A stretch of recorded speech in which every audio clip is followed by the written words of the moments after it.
Hello dear students, अगर आप class 12 में हैं या फिर आईआईटी या नीट का प्रिपरेशन कर रहे हैं तो ये लेक्चर आपके लिए काफ़ी इंपॉर्टेंट होने जा रहा है, क्योंकि यहाँ पे हम लोग क्लास 12 का जो चैप्टर 1 है इलेक्ट्रिक चार्जेस एंड फील्ड्स, उसका पेज नंबर 23 को हम लोग आधा एक्सप्लेन कर चुके थे लास्ट क्लास में। यहाँ तक ये जो एग्जाम्पल 1.9 था वहाँ तक। आज हम लोग 1.9 टॉपिक को स्टार्ट करेंगे, इलेक्ट्रिक फील्ड लाइन्स, जो कि एक बहुत ही इंपॉर्टेंट टॉपिक है। इलेक्ट्रिक फील्ड लाइंस, इसका जो प्रॉपर्टी है उससे रिलेटेड क्वेश्चन आपके कॉम्पिटिटिव एग्जाम्स और आपके बोर्ड एग्जाम्स में भी आते हैं। तो चलिए फटाक से स्टार्ट करते हैं। अगर आप पीछे के लेक्चर्स को नहीं देखे हैं तो उसका लिंक इसका डिस्क्रिप्शन में है, आप वहाँ से देख सकते हैं। तो फटाक से स्टार्ट करते हैं। We have studied electric field in the last section. हम लोग पिछले सेक्शन में इलेक्ट्रिक फील्ड के बारे में पढ़े थे। आप लोग लेक्चर नहीं देखे हैं तो देख सकते हैं। इलेक्ट्रिक फील्ड का फार्मूला वगैरह हम लोग डिराइव किए थे, सारा सिचुएशन को देखे थे कि इलेक्ट्रिक फील्ड कैसे क्रिएट होता है। एक चार्ज के कारण उसके चारों तरफ एक क्षेत्र बनता है, एक रीजन बनता है, उस रीजन को हम लोग इलेक्ट्रिक फील्ड बोलते हैं। अगर इलेक्ट्रिक फील्ड को हम लोग डिफाइन करना चाहें तो ऐसे कर सकते हैं, the region developed around a charge या the region created around a charge in which if we place any another charge it feels a force acting upon it, तो इसको हम लोग बोलेंगे इलेक्ट्रिक फील्ड। एक क्षेत्र जो बनता है, यहाँ पर देखिए एक चार्ज के कारण इसका चारों तरफ एक क्षेत्र बन रहा है, एक एरिया बन रहा है। इस एरिया में अगर हम लोग कोई भी छोटा सा चार्ज रखेंगे तो वो अपने ऊपर एक बल का अनुभव करेगा, एक फोर्स का अनुभव करेगा। इसी फील्ड को हम लोग बोलेंगे इलेक्ट्रिक फील्ड। अब इसमें लिखी बातों को थोड़ा सा समझे, मैंने थोड़ा सा रिपीट कर दिया। It is a vector quantity when we can it is a vector quantity and can be represented as we represent vectors. ये हमारा वेक्टर क्वांटिटी है इलेक्ट्रिक फील्ड, और इसको वेक्टर की तरह इस पे वेक्टर का सिंबल लगाकर इसको रिप्रेजेंट भी किया जा सकता है। Let us try to represent E, मतलब electric field due to a point charge pictorially. मतलब कि ये जो हमारा इलेक्ट्रिक फील्ड है इसको हम लोग पिक्चर के अनुसार रिप्रेजेंट करना चाहते हैं, वो रिप्रेजेंट करना चाह रहा है। Let the point charge be placed at the origin. मान लीजिए कि पॉइंट चार्ज अगर ओरिजिन पे रखा हुआ है, draw the vectors pointing along directions of the electric field with their lengths proportional to strength of field at every point at each point. मतलब कि यहाँ से जो है इलेक्ट्रिक फील्ड का वैल्यू हमको फाइंड करना है, यहाँ पे यहाँ पे यहाँ पे यहाँ पे मान लीजिए कहीं पे भी, तो यहाँ से जो हम लोग ऐसे शो करेंगे इसको, इलेक्ट्रिक फील्ड लाइन को ऐसे शो करेंगे तो ये क्या करेगा, हमारा स्ट्रेंथ बता रहा है कि यहाँ पे है तो इलेक्ट्रिक फील्ड का वैल्यू इसकी तुलना में ज़्यादा है, यहाँ पे इलेक्ट्रिक फील्ड का वैल्यू इसकी और इसकी तुलना में ज़्यादा है, यहाँ पे सबसे कम है इलेक्ट्रिक फील्ड का वैल्यू। तो उसके डिस्टेंस के अकॉर्डिंग स्ट्रेंथ को वो शो करता है इलेक्ट्रिक फील्ड लाइन। फिर है, since the magnitude of electric field at a point decreases inversely as the square of distance of that point from charge, the vector gets shorter as one goes away from the origin, always pointing radially outward। इसका कहना है कि अगर कोई charge कहीं पे भी हो, यहाँ से जैसे जैसे हम लोग दूर जाते जाएंगे वैसे वैसे क्या होगा, इलेक्ट्रिक फील्ड का वैल्यू जो है वो बहुत ज़्यादा अमाउंट में घटने लगेगा, क्योंकि इलेक्ट्रिक फील्ड यहाँ पे क्या होता है, इन्वर्सली प्रोपोर्शनल होता है आर स्क्वायर के। मतलब आर का वैल्यू जैसे जैसे बढ़ेगा वैसे वैसे आर के स्क्वायर के प्रोपोर्शनल की तुलना में हमारा क्या होगा, फोर्स का वैल्यू घटेगा। फिर आगे की चीज़ों को हम लोग पढ़ते हैं।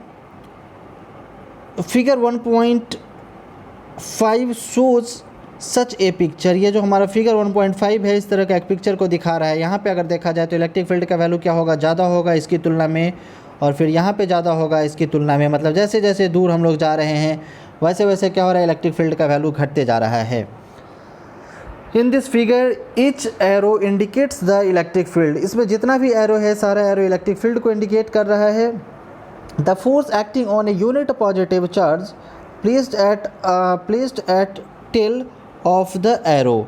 यहाँ पे जो फोर्स का डायरेक्शन है वो क्या कर रहा है, आगे की तरफ बढ़ रहा है इसके टेल के रिस्पेक्ट में, कि यहाँ पे जो हमारा डायरेक्शन है उसकी तुलना में ये और आगे की तरफ सीधा है। मतलब हर एक इसके टेल पे देखा जाए तो इसका डायरेक्शन को रिप्रेजेंट कर रहा है कि यहाँ से इलेक्ट्रिक फील्ड लाइन का जो डायरेक्शन है वो आगे की तरफ है।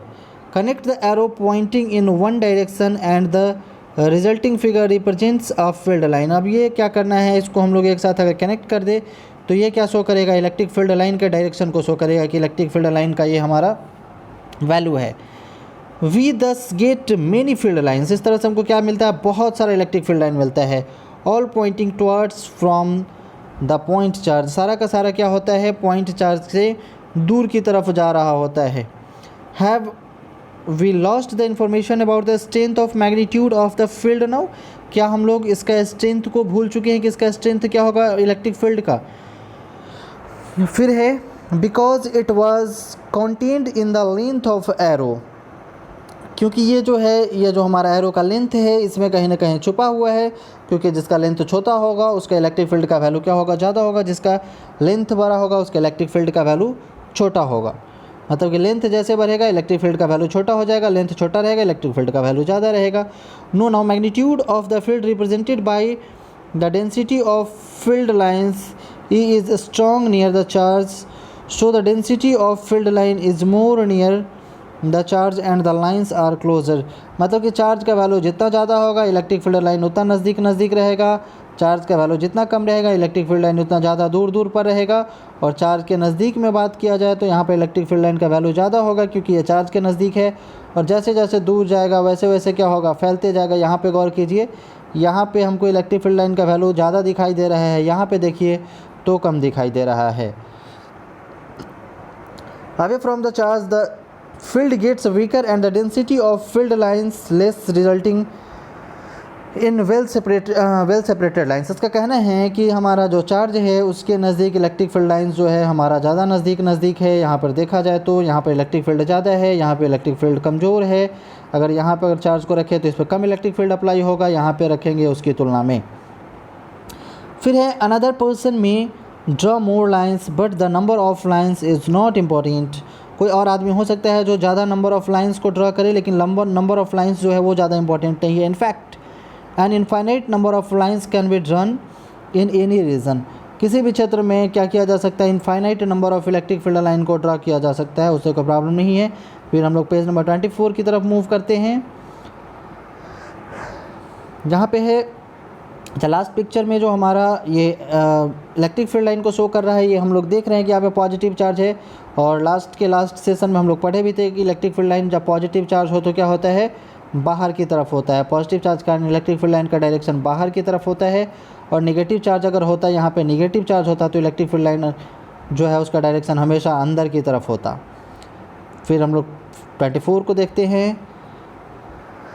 It is the relative density of lines in different region which is important. जो ये जो हमारा लाइन निकल रहा है इलेक्ट्रिक फील्ड लाइन, ये हमारी डेंसिटी को शो करता है। अगर हम लोग देखें यहाँ पे जो शो किया गया है, यहाँ पे जो एरिया है, यहाँ पर इलेक्ट्रिक फील्ड लाइन का वैल्यू क्या है, ज़्यादा है, तो यहाँ पर डेंसिटी क्या है इलेक्ट्रिक फील्ड लाइन का ज़्यादा है। और यहाँ पे इस एरिया पे देखें तो यहाँ पे इलेक्ट्रिक फील्ड का डेंसिटी हमारा कम है।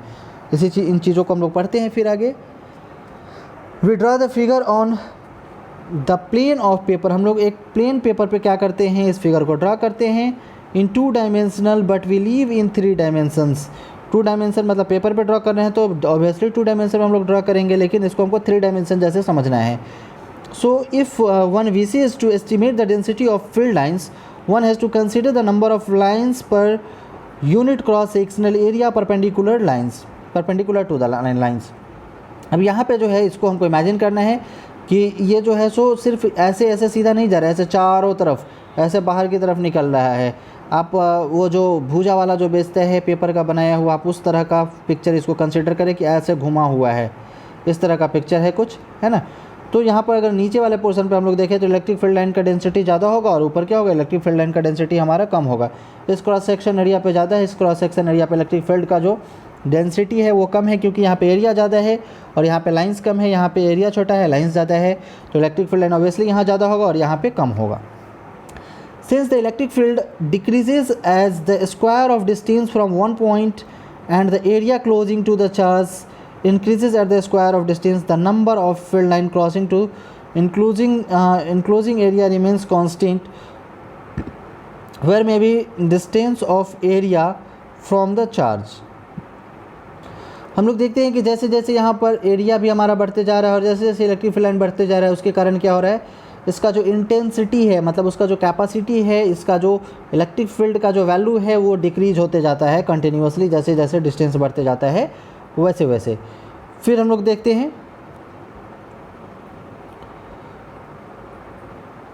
with whatever may be distance of area from the charge, मतलब कि चार्ज से जो भी एरिया हो जो भी डिस्टेंस हो एरिया का, मतलब उस पर डिपेंड नहीं करता है। मतलब जैसे जैसे हमारा इलेक्ट्रिक फील्ड का वैल्यू हमारा इलेक्ट्रिक फील्ड लाइन बढ़ते जाता है वैसे वैसे इलेक्ट्रिक फील्ड का वैल्यू घटते जाता है।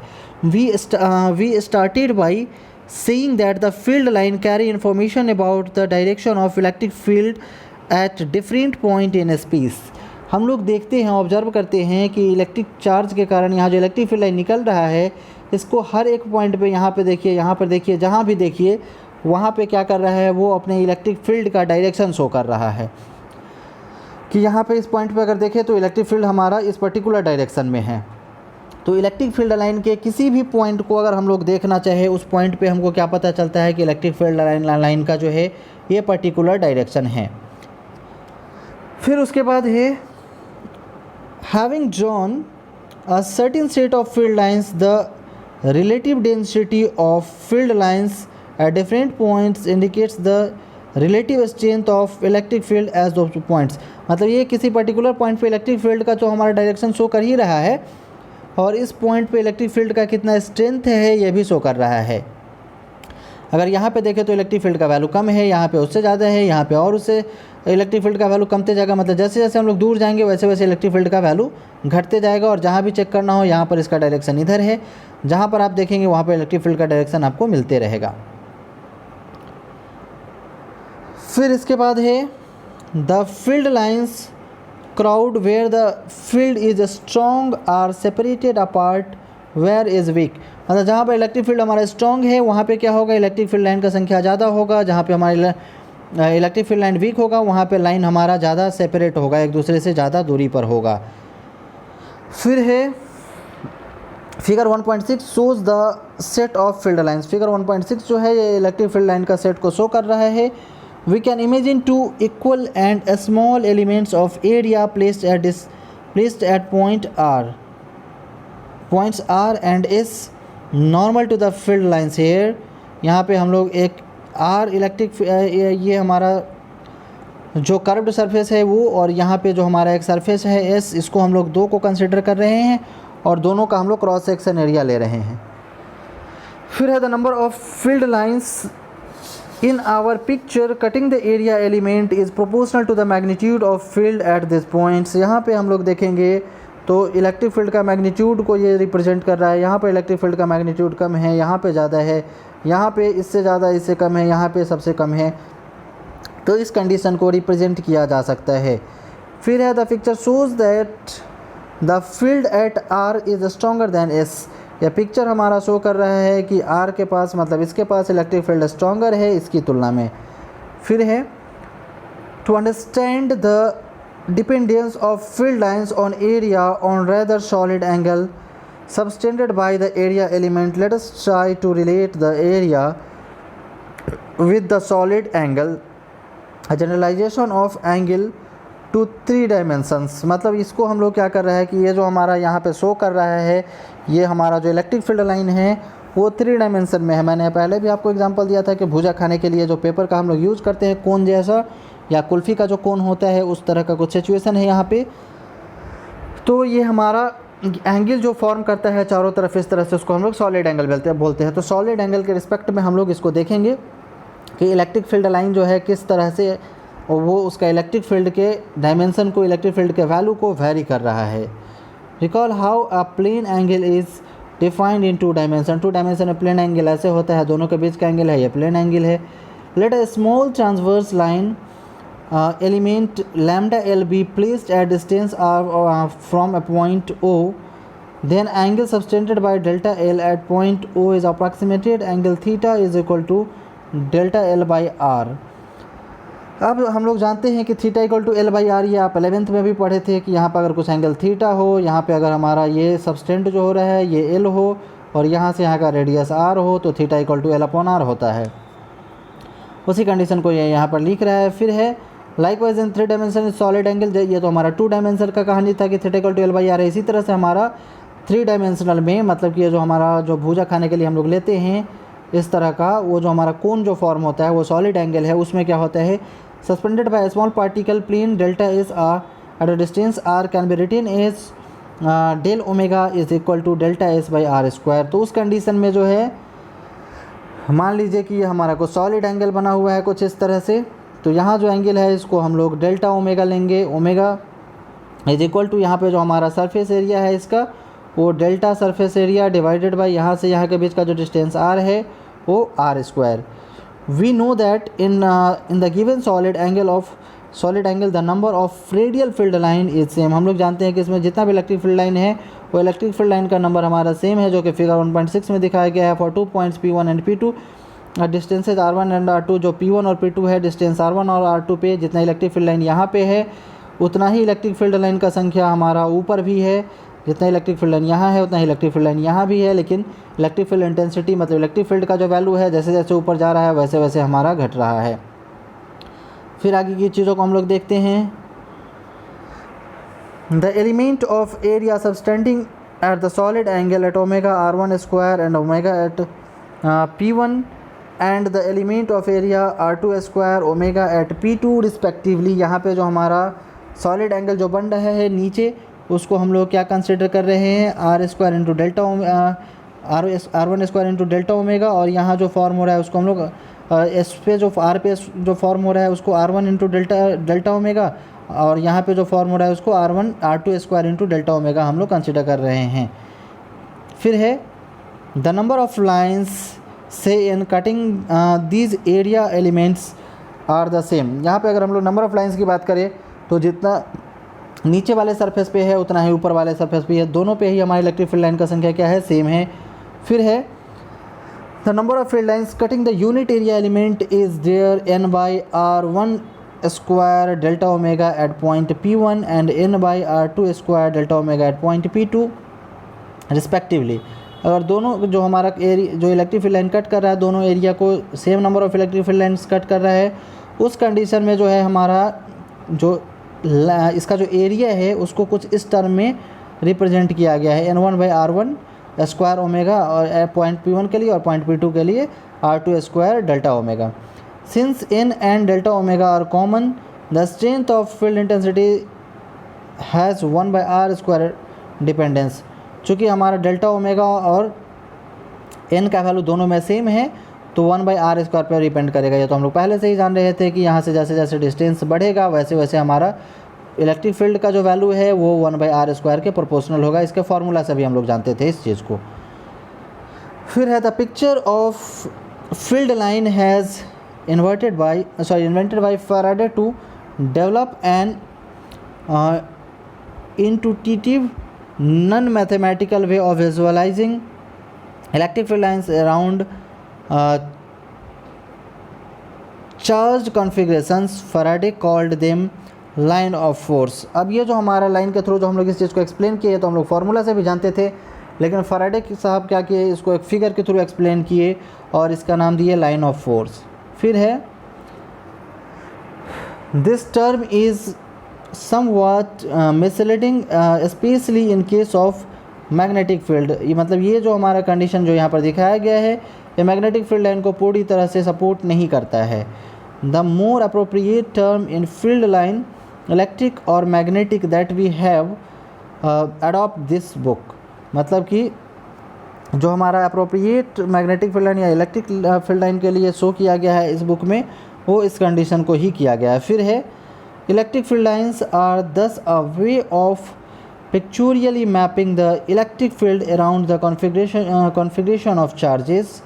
इलेक्ट्रिक फील्ड लाइन जो है पिक्चोरियली उसको मतलब पिक्चर के हेल्प से उसको शो किया गया है इलेक्ट्रिक फील्ड लाइन के कॉन्फ़िगरेशन के लिए। फिर an electric field line is in general. ये जो हमारी इलेक्ट्रिक फील्ड लाइन है वो क्या है, एक हमारा जनरल कंडीशन है। फिर पेज नंबर 25 की तरफ मूव करते हैं। ये पेज आपके लिए काफ़ी इंपॉर्टेंट है क्योंकि इसमें हमारा इलेक्ट्रिक फील्ड लाइन के प्रॉपर्टी को भी एक्सप्लेन किया गया है। फिर है a curve drawn in such a way that the tangent to it at each point is in direction of net field at that point. अब किसी भी पॉइंट पे हम लोग ले लीजिए, उस पॉइंट पे अगर हम लोग टेंजेंट खींचे, टेंजेंट कहने का मतलब उस पर एक स्ट्रेट लाइन खींचे, जैसे मान लीजिए इलेक्ट्रिक फील्ड लाइन ये है, यहाँ पे अगर हम लोग एक टेंजेंट खींचे तो इस पॉइंट पे ये हमारे दो चीज़ों को बताता है, पहला इलेक्ट्रिक फील्ड लाइन का डायरेक्शन को और दूसरा इसके स्ट्रेंथ को। फिर है an arrow on the curve is obviously necessary to specify the direction of electric field and positive direction indicated by tangent to the curve. मतलब कि यहाँ पे हम लोग क्या करेंगे, जो भी पॉइंट हमारा कर्व पे शो होगा वहाँ पे हम लोग एक टेंजेंट खींचेंगे और वो टेंजेंट जो है फाइनली हमारा उसका जो डायरेक्शन है पॉजिटिव डायरेक्शन, वो इलेक्ट्रिक फील्ड लाइन के डायरेक्शन को शो करेगा। A field line has is a space curve in 3 dimension. जो हमारा इलेक्ट्रिक फील्ड लाइन है वो क्या है, एक स्पेस कर्व है जिसको 3 डायमेंशन में शो किया जा रहा है। Figure 1.17 shows the field lines around some simple charge configuration. ये जो हमारा फिगर 1.7 है वो क्या कर रहा है, शो कर रहा है इलेक्ट्रिक फील्ड लाइन को एक सिंपल चार्ज कॉन्फ़िगरेशन के रूप में। फिगर 1.7 हमारा ये है फिगर 1.17। यहाँ पे जो हमारा ये फिगर्स दिखाया गया है, इस फिगर के बारे में बात कर रहा है, तो उसको हम लोग 1 बाय 1 देखेंगे। फिर है as mentioned earlier the electric field line is in 3 dimensional space though the figure shows them only in a plane. मतलब कि जो हमारा इलेक्ट्रिक फील्ड लाइन है वो क्या है, एक 3 डायमेंशनल स्पेस में है। मान लीजिए कि एक चार्ज अगर हम लोग ऐसे लेते हैं तो चार्ज से इलेक्ट्रिक फील्ड लाइन जो निकल रहा होगा चारों डायरेक्शन में इस तरह से निकल रहा होगा कि ये चक्र नहीं बनाएगा। वो क्या बनाएगा, जैसे मान लीजिए कि एक फुटबॉल को अगर हम लोग लेते हैं तो फुटबॉल के चारों तरफ इलेक्ट्रिक फील्ड लाइन जो हमारा जैसे जाता है उस तरह का कंडीशन हो जाएगा, है ना। फिर है the field line around a system of 2 positive charges Q is a vivid pictorial description of their mutual repulsion. मतलब कि 2 चार्ज अगर हम लोग ले Q और Q तो दोनों पे क्या होगा, रिपल्सन होगा। While those around the configuration of 2 equal and opposite charges Q and minus Q a dipole. अब 2 इक्वल एंड अपोजिट चार्ज हम लोग ले Q और माइनस Q, तो ये क्या करेगा, इलेक्ट्रिक डाइपोल को फॉर्म करेगा। फिर so clearly a mutual attraction between 2 charges. अब ये क्या कर रहा है, दोनों चार्ज के बीच में म्यूचुअल अट्रैक्शन को शो कर रहा है, ये इसको अट्रैक्ट कर रहा है और ये इसको अट्रैक्ट कर रहा है। फिर the field line follow some important general properties. Field line का कुछ इंपॉर्टेंट प्रॉपर्टीज़ है उसको हम लोग पढ़ेंगे। पहला प्रॉपर्टी है field line starts from positive charge and it's at negative charge. If there is a single charge they may start और एंड एट इनफाइनाइट। कंडीशन को समझिए, अगर हम लोग के पास सिर्फ एक पॉजिटिव चार्ज है या सिर्फ एक नेगेटिव चार्ज है, ये पॉजिटिव चार्ज है, ये हमारा नेगेटिव चार्ज है, तो पॉजिटिव चार्ज पे इलेक्ट्रिक फील्ड लाइन क्या होता है, निकलता है, और नेगेटिव चार्ज पे इलेक्ट्रिक फील्ड लाइन हमारा ख़त्म होता है। फिर अगर सिर्फ एक ही चार्ज हो, तो अगर 2 चार्ज हो तो ये कंडीशन होगा। 2 चार्ज वाला फिगर को इसको मैं दिखाता हूँ। अगर एक पॉजिटिव चार्ज है दूसरा नेगेटिव चार्ज है, पॉजिटिव चार्ज से इलेक्ट्रिक फील्ड लाइन निकलता है, नेगेटिव चार्ज पे ख़त्म होता है, पॉजिटिव चार्ज से निकल रहा है, नेगेटिव चार्ज पे जाके ख़त्म हो रहा है। ये पहली बात है कि पॉजिटिव चार्ज से निकलता है और नेगेटिव चार्ज पे ख़त्म होता है। अगर सिर्फ एक चार्ज हो, इसको हम लोग इस फिगर से समझेंगे। अगर सिर्फ एक चार्ज हो तो इलेक्ट्रिक फील्ड लाइन क्या हो रहा है, इनफाइनाइट से, ये इनफाइनाइट से इनफाइनाइट पे जा रहा है। अगर सिर्फ एक चार्ज हो तो इलेक्ट्रिक फील्ड लाइन इनफाइनाइट पे ख़त्म होगा या इनफाइनाइट से आता हुआ हमको दिखेगा, ठीक है। फिर इसका सेकंड है in a charge free region electric field line can be taken to be continuous curve without any breaks. अगर हमारा चार्ज किसी फ्री रीजन में रखा हुआ तो इलेक्ट्रिक फील्ड लाइन जो है हमारा एक कंटिन्यूअस कर्व दिखता है, वो कहीं से भी उसमें ब्रेक दिखाई नहीं देता है। इलेक्ट्रिक फील्ड लाइन जो है वो क्या है, हमारा एक कंटिन्यूअस कर्व है, ये लगातार कर्व रहेगा, मतलब ये लगातार घुमा हुआ है, कहीं भी इसमें कोई ब्रेक नहीं रहेगा, ठीक है। फिर थर्ड को हम लोग देखते हैं the field line can never cross each other if they did the field at a point of intersection will not have a unique direction which is absurd. अब सिचुएशन को समझिए कि अगर 2 फील्ड लाइन 2 चार्ज हम लोग के पास हो, दोनों सेम चार्ज हो, तो उस कंडीशन में क्या होगा, इलेक्ट्रिक फील्ड लाइन कभी भी एक दूसरे को क्रॉस नहीं करेगा। क्या होगा, इलेक्ट्रिक फील्ड लाइन घूम जाएगा। जैसे मान लिया जाए कि यहाँ पे जैसे हम लोग के पास 2 पॉजिटिव चार्ज था, इसका इलेक्ट्रिक फील्ड लाइन इधर जाता है, इसका इलेक्ट्रिक फील्ड लाइन इधर जाता है, दोनों एक दूसरे को काटता। लेकिन इस कंडीशन में क्या हो रहा है कि काटने के बजाय ऐसे घूम जा रहा है, दोनों इलेक्ट्रिक फील्ड लाइन एक दूसरे को कट नहीं कर रहा है, कहीं भी नहीं काट रहा है, ठीक है। अगर काटेगा तो क्या होगा उस कंडीशन में, उसका 2 फिगर हो जाएगा। जैसे मान लीजिए सॉरी 2 हमारा कॉर्ड हो जाएगा, उसका एक ऐसे आ रहा है एक ऐसे आ रहा है, दोनों एक दूसरे को मान लीजिए यहाँ पे कट कर दिया। तो यहाँ पे इलेक्ट्रिक फील्ड लाइन का अगर हम लोग डायरेक्शन शो करने के लिए अगर हम लोग एक टेंजेंट खींचे तो एक इसका हो जाएगा एक इसका हो जाएगा, मतलब इलेक्ट्रिक फील्ड लाइन का यहाँ पे 2 डायरेक्शन हो जाएगा, जो कहीं पॉसिबल है ही नहीं। इलेक्ट्रिक फील्ड लाइन का हमेशा क्या होगा, एक ही डायरेक्शन होगा। अब ये इस पिक्चर को देख के एक इम्पॉर्टेंट चीज़ आप समझेंगे कि अगर ऑब्जेक्टिव में इस तरह का क्वेश्चन डालता है स्टेट बोर्ड में, या फिर कभी कभी आपका नीट वगैरह में भी डाल सकता है, क्या डाल सकता है कि अगर हम लोग के पास 2 सेम चार्ज हो, दोनों पॉजिटिव हो या फिर दोनों निगेटिव हो, तो दोनों के बीच में इलेक्ट्रिक फील्ड का वैल्यू कितना होता है, 0। अब यहाँ पे देखिए, यहाँ पे कुछ भी इलेक्ट्रिक फील्ड का वैल्यू है, 0 है, कुछ भी नहीं है, मतलब 2 पॉजिटिव चार्ज के बीच जो इलेक्ट्रिक फील्ड का वैल्यू है वो क्या है, 0 है। फिर है electrostatic field lines do not form any closed loops, this follows from the conservation of nature of electric field chapter 2। अब देखिए इसका फिगर तो कुछ इसमें नहीं है, मतलब इसका कहना है कि इलेक्ट्रिक फील्ड लाइन जो है कोई क्लोज कर्व नहीं बनाएगा। कहने का मतलब है कि मान लीजिए पॉजिटिव चार्ज है, पॉजिटिव चार्ज से इलेक्ट्रिक फील्ड लाइन अगर ऐसा निकलता है तो वो इनफाइनाइट पे ही जाएगा। ऐसा नहीं होगा कि ऐसे जाके वो पीछे मुड़ के फिर आ गया, या फिर नेगेटिव चार्ज है तो ऐसा कभी नहीं होगा कि ऐसे आके ऐसे आ रहा है या फिर ऐसे घूम गया, मतलब क्लोज कर्व वो कभी भी नहीं बनाएगा। तो ये जो हमारा इम्पोर्टेंट कैरेक्टरिस्टिक्स है, प्रॉपर्टीज़ है, इसको आप ध्यान में रखेंगे। इस पर बेस्ड न्यूमेरिकल क्वेश्चन आपके एनसीईआरटी में है जो हम करवाएंगे, तो वहाँ पर आपको बेहतर ढंग से क्लियर होगा कि इसका यूज़ हमको किस तरह से करना है। फिर अभी जो है आपका ये क्लास हम लोग यहीं पे रहने देते हैं। फिर नेक्स्ट क्लास में हम लोग बहुत इंपॉर्टेंट टॉपिक इलेक्ट्रिक फ्लक्स को देखेंगे। इलेक्ट्रिक फ्लक्स बहुत ही ज़्यादा इंपॉर्टेंट टॉपिक है। तो तब तक आप लोग अपना ख्याल रखिएगा, अच्छे से रहिएगा। मिलते हैं हम लोग फिर नेक्स्ट क्लास में।